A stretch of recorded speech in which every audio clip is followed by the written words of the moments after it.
우리 중2층에서 예배드리시는 우리 성도님들 환영합니다. 한번 손 한번 흔들어 보십시오. 네, 아이들하고 같이 또 예배드리신 분들 환영하고요. 영상으로 인터넷 생중계로 예배드리시는 또 성도님들 환영합니다. 본당에 자리가 많이 있습니다. 집에서 예배드리시지 마시고요. 우리 교회가 이래봬도 상당히 큰 교회입니다. 본당이 커요. 많이 나오셔서 빈자리를 좀 채워주셨으면 좋겠습니다. 오늘은 이제 다시 누가복음 말씀으로 돌아왔습니다. 5월달 우리가 가정의 날이어서 가정에 관련된 설교를 쭉 했었고요. 다시 이제 누가복음 말씀 순서대로 계속 진행되겠습니다. 자, 오늘 본문 말씀을 보시면 예수님 당시에 일어난 두 가지 끔찍한 참사에 대해서 말씀하고 있습니다. 첫 번째 참사는 무엇입니까? 유월절 절기를 지키기 위해서 갈릴리 사람들이 예루살렘에 이렇게 올라갔는데 빌라도가 로마 군대를 동원해서 사람들을 학살했어요. 무참히 학살해서 그들의 피를 제물에 섞었어요. 그러니까 엄청난 학살이 있었던 것을 알 수 있어요. 두 번째 참사는 무엇이냐면 실로암 망대가 무너져서 18명의 사람들이 깔려 죽었습니다. 재난을 당한 것이죠. 여러분 실로암 아시죠? 실로암은 자연적으로 생긴 연못일까요? 아니면 인위적으로 생긴 연못일까요? 인위적으로 만든 연못입니다. 예루살렘 지역에 생활 용수가 필요하니까요. 기온샘이라는 곳에서 물을 끌어다가 만든 저수지 혹은 연못이 실로암이에요. 그러니까 자연 발생적으로 연못이 된 거 아니라 인위적으로 실로암을 만들었어요. 그런데 이 이제 실로암을 관리하기 위해서 공공시설물로 높은 탑을 세웠어요. 망대를 세운 겁니다. 그런데 그 실로암 망대가 무너지면서 18명의 사람들이 깔려 죽은 참사, 재난에 대해서 이야기를 시작하고 있는 것을 볼 수 있어요. 여러분, 유대인들은 이런 참사에 대해서 어떻게 해석을 했을까요? 하나님의 심판이라고 해석했어요. 그럼 하나님이 왜 심판하십니까? 당시 사람들은 특별한 죄를 지어서 하나님의 심판으로 형벌을 당했다, 참변을 당했다고 해석한 것입니다. 그 당시 많은 사람들이 이 두 가지 사건에서 참변을 당한 사람들은 참사로 희생되지 않은 사람들보다 더 많은 죄를 지었기 때문에 형벌을 받아서 죽게 되었다, 이렇게 생각을 했어요. 이렇게 해석을 한 거예요. 그런데 여러분, 1세기 당시 유대인들뿐만 아니라 오늘날 이 시대에도 이렇게 해석하는 사람들이 꽤 많죠. 욥기에 보면요, 욥이 고난을 당하지 않습니까? 근데 욥이 무슨 죄를 지었기 때문에 여러분 고난을 당한 것일까요? 어떤 재난을 당한 것입니까? 어떤 참사가 있었습니까? 도적대에게 하루아침에 재산을 다 빼앗깁니다. 하루아침에 하늘에서 벼락이 떨어져서요, 종들이 벼락에 맞아 죽어요. 여러분, 벼락 맞아 죽을 확률이 얼마나 될까요? 그런데 벼락 맞아서 종들이 죽어요. 태풍으로 인해서 집이 무너져서 자식들이 한꺼번에 다 죽습니다.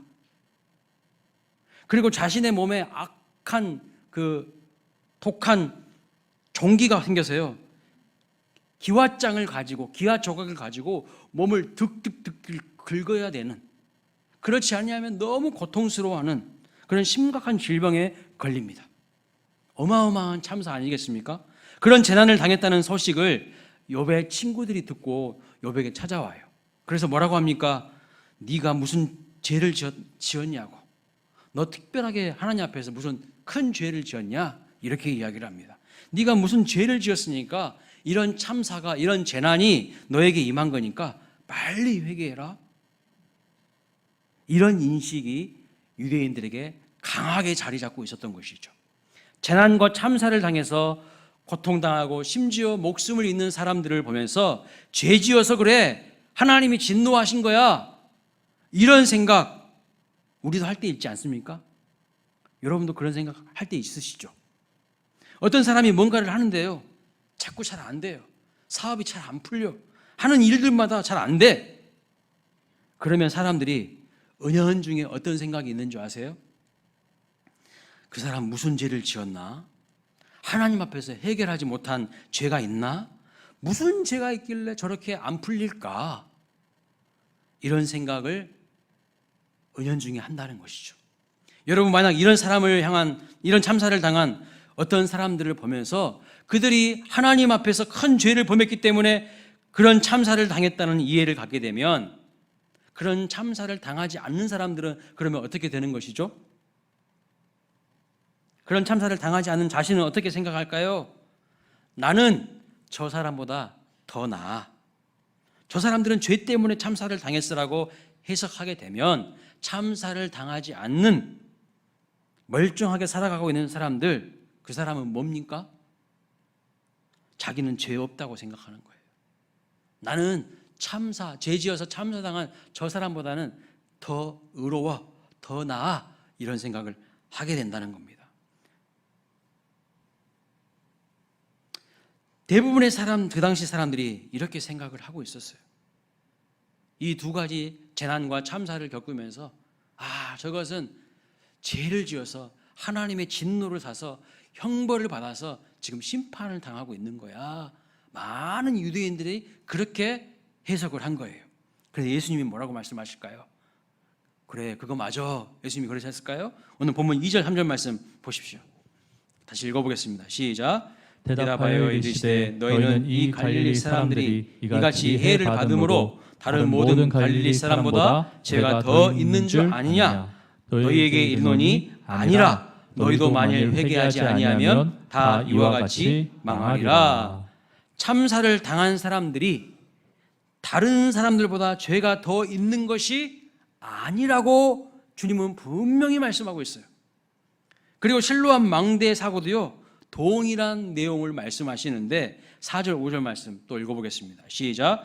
또 실로암에서 망대가 무너져 치어 죽은 18사람이 예루살렘에 거한 다른 모든 사람보다 죄가 더 있는 줄 아느냐? 너희에게 이르노니 아니라. 너희도 만일 회개하지 아니하면 다 이와 같이 망하리라. 당시 사람들은요, 사고를 당한 사람은, 재난을 당한 사람은 죄가 많아서 그런 거야, 이런 생각을 했다는 거예요.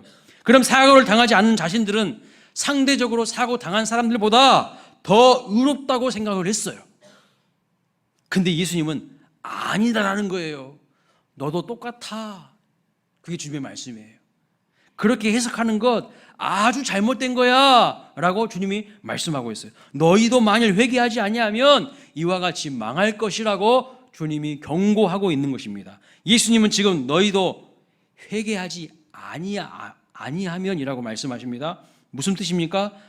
참사를 당하지 않는 사람들도 어떤 사람으로 보고 있는 것이에요? 똑같은 죄인으로 보고 계시는 거예요. 참사를 당하지 않아서 나는 참사 당한 사람보다는 더 의롭고 죄가 없다고 생각하는 사람들에게 예수님은 너도 똑같아, 너도 죄인이야, 이렇게 말씀하고 있는 겁니다.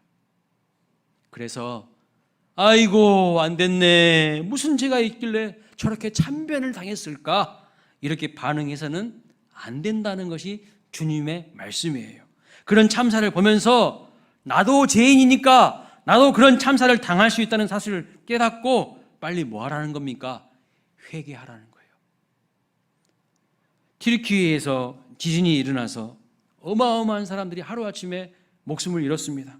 지금도 아프리카에서는요, 수많은 사람들이 죽어가고 있어요. 먹을 것도 없고 마실 물도 없어 영양실조로 죽어가고 있습니다. 먼 나라 볼 필요 없이 우리나라에서도요, 참사와 참변이 자주 발생해요. 삼풍백화점 붕괴, 성수대교 붕괴, 작년에 뭐가 있었습니까? 이태원 참사, 159명 꽃다운 젊은이들이 목숨을 잃었어요. 2014년도에 뭐가 있었습니까? 세월호 사건에서 많은 사람들이 목숨을 잃었어요. 우리는 이런 사건을 보면서 어떻게 반응해야 할까요? 어떻게 반응할까요?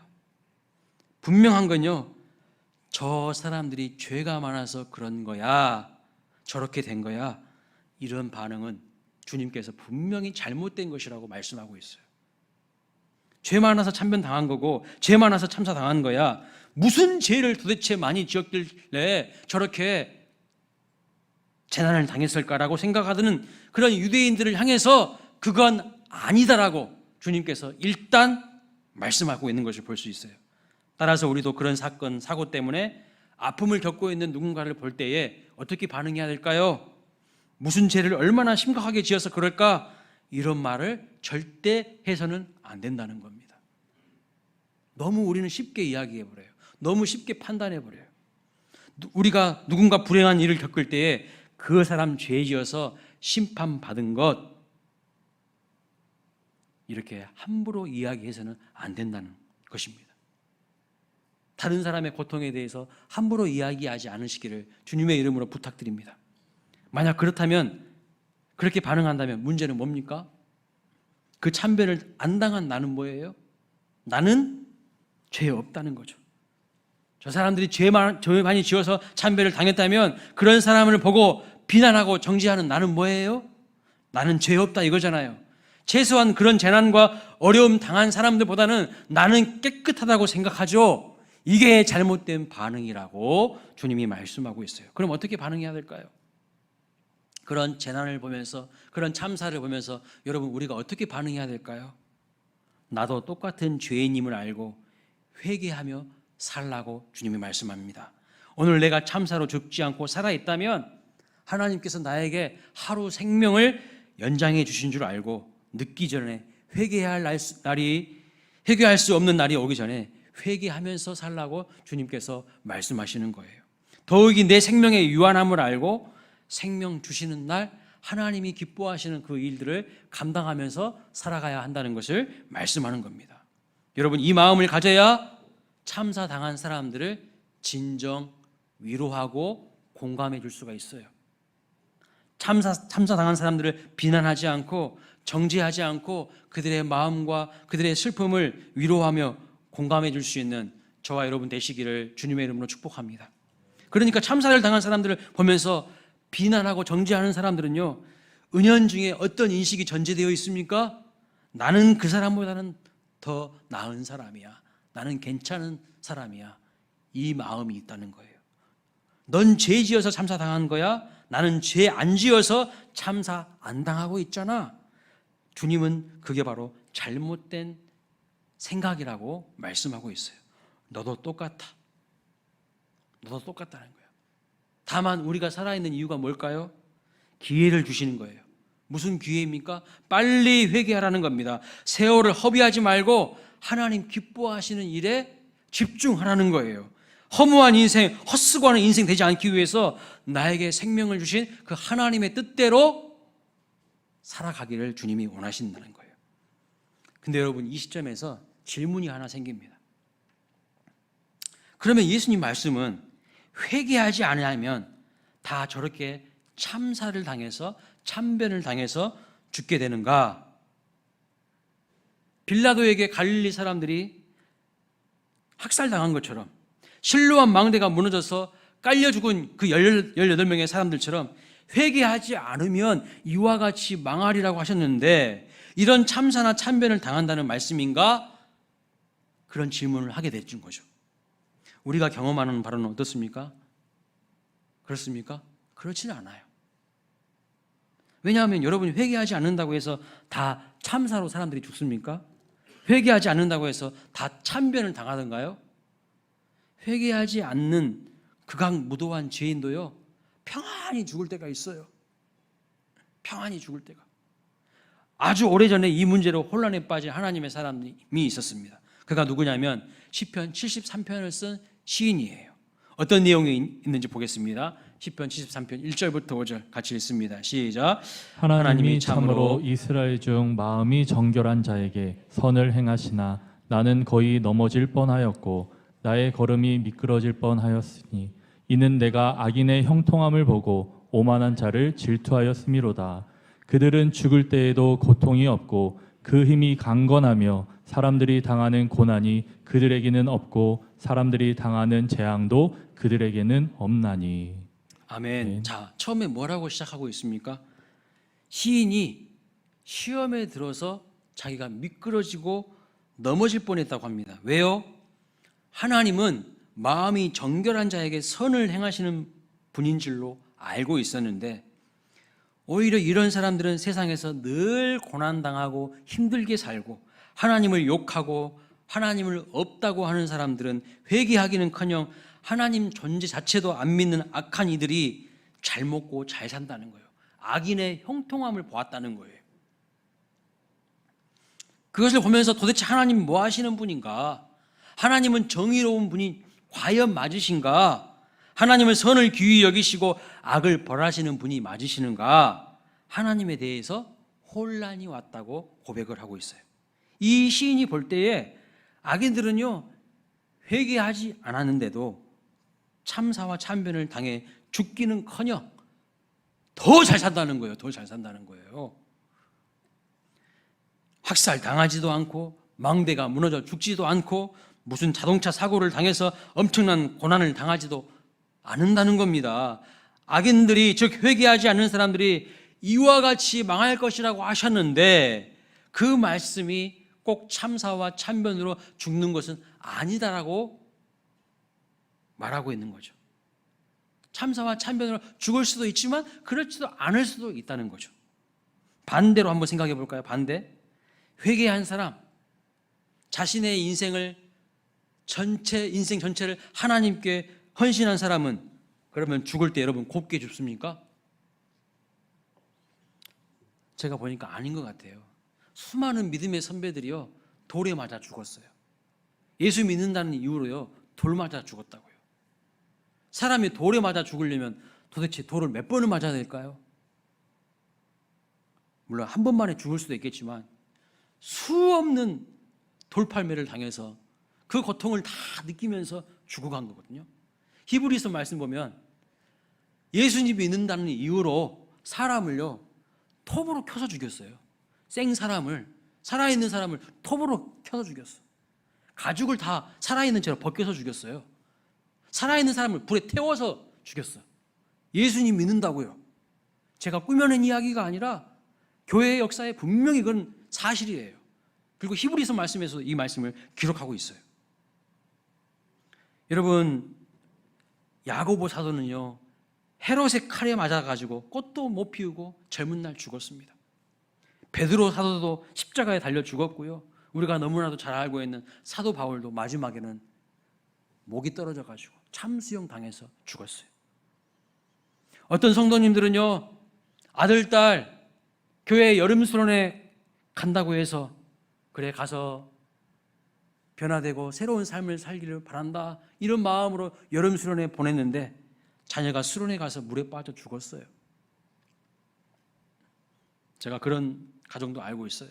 심지어 권사님이 새벽기도 가다가 뺑소니 차량에 치여가지고 그 자리에서 돌아가신 분들도 있어요. 하나님 잘 섬기는데 왜 참사와 참변으로 죽을까요? 악인들 중에는 참사와 참변이 아니라 편하게 죽는 사람이 있고 회개하고 그 인생을 하나님께 드린 사람 중에는요 참사와 참변을 당해 죽는 사람처럼 보이는 것도 너무나도 많아요. 이런 사실을 볼 때에 회개하지 아니하면 이와 같이 망하게 된다고 하신 이 예수님의 말씀은 참사와 참변으로 죽음을 맞이하게 된다는 말씀은 아닙니다. 그럼 무슨 말씀일까요? 이와 같이 너희도 망하리라 그랬어요.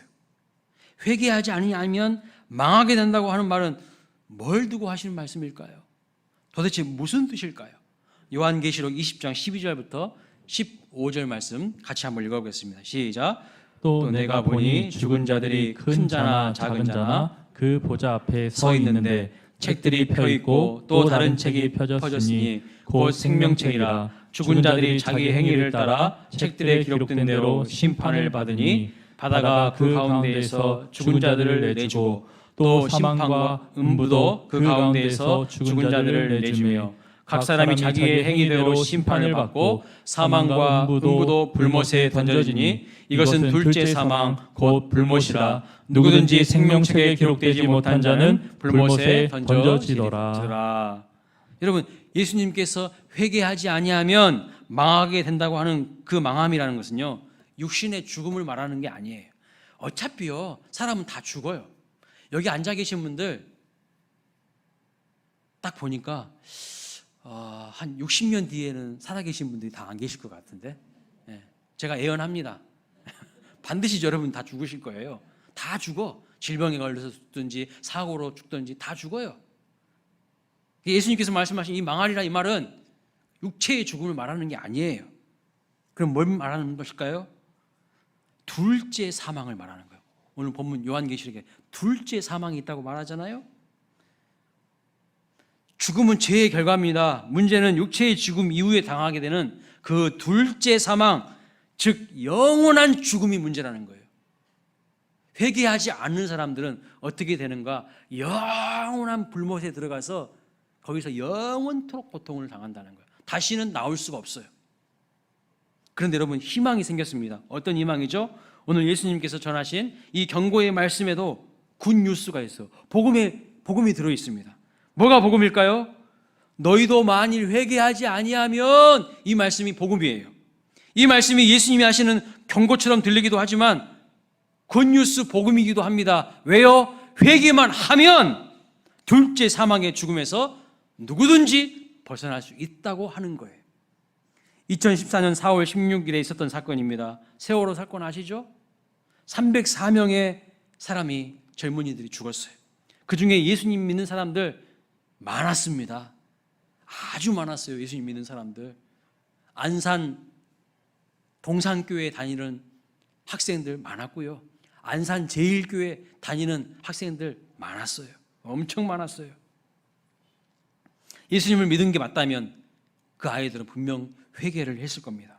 회개로 인해서 그들은 육체의 죽음 다음인 둘째 사망에 이르지 않고 영원한 생명을 얻어서 천국에 거하게 되었을 것이라고 저는 믿습니다.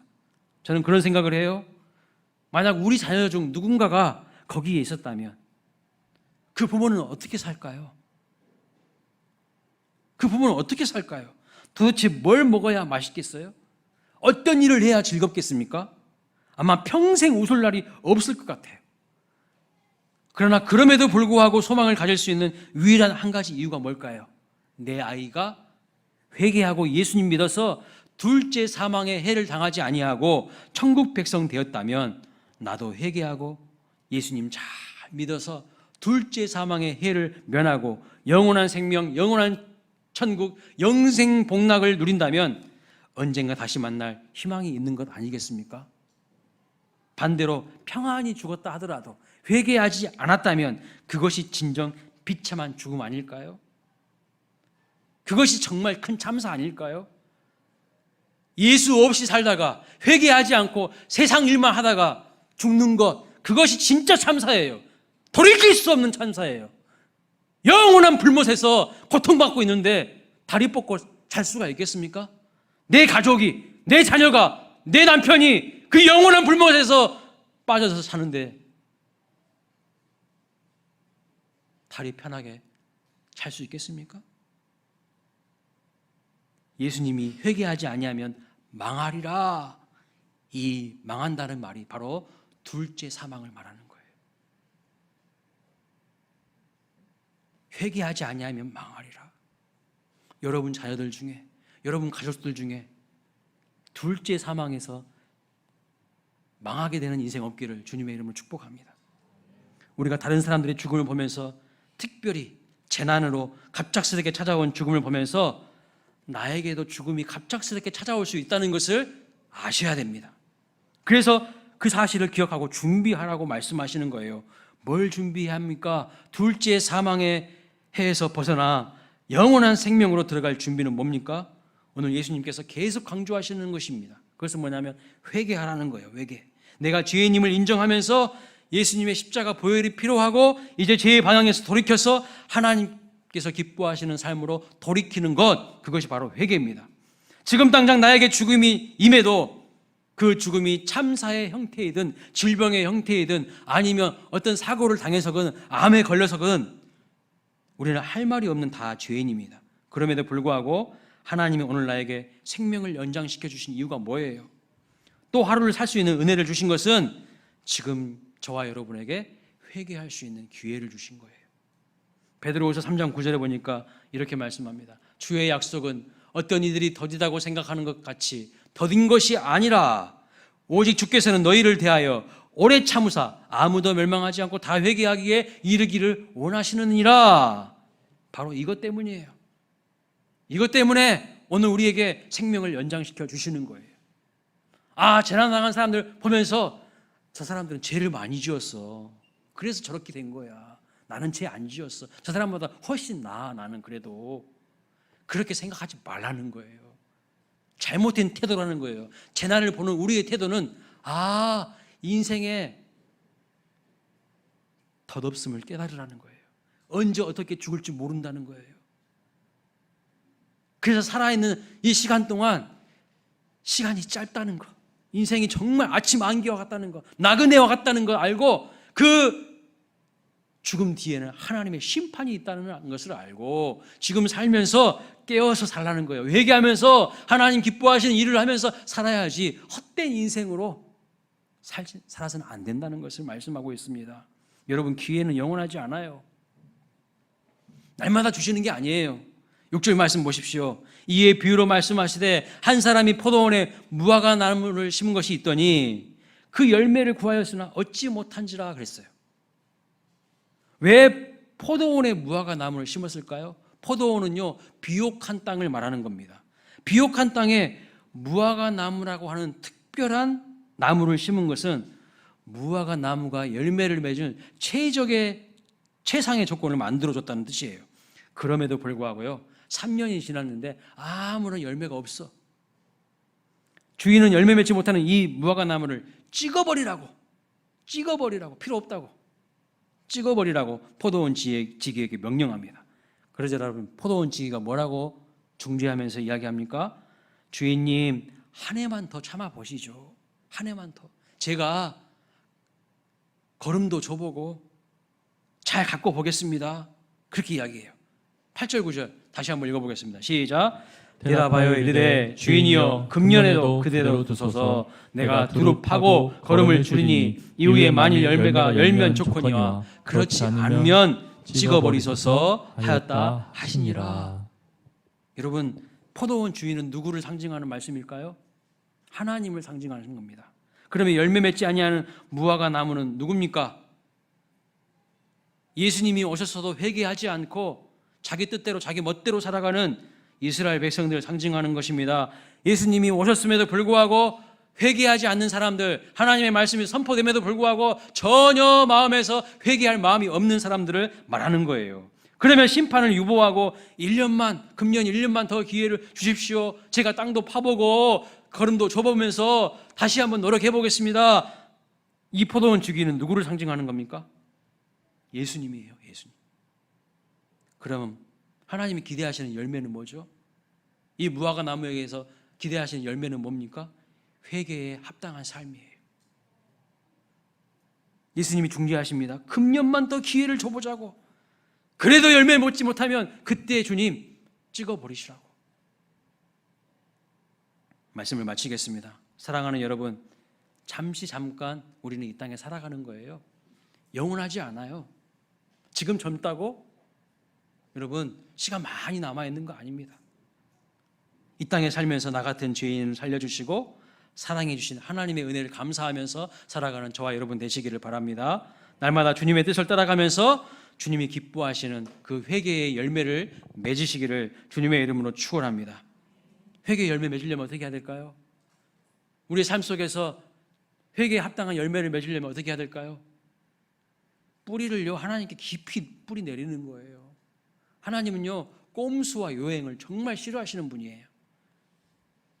평상시에 대충 얼렁뚱땅 살다가 이제 나중에 돼가지고 뭔가 해보겠다고? 아니에요. 하나님은 그런 거 싫어하셔요. 하나님은 정직하신 분이에요. 뿌린 대로 거두게 하시는 분이에요. 그래서 깊이 하나님께 뿌리 내릴 때에 하나님께서 열매를 주시는 겁니다. 믿으십니까? 하나님께 깊이 뿌리 내려야 합니다. 세상에 뿌리 내려서 죄악의 열매 맺지 마시고 하나님께 뿌리 내려 은혜의 열매를 맺어 기쁨과 성령 충만한 우리 모두의 삶이 되시기를 주님의 이름으로 축원합니다. 아멘.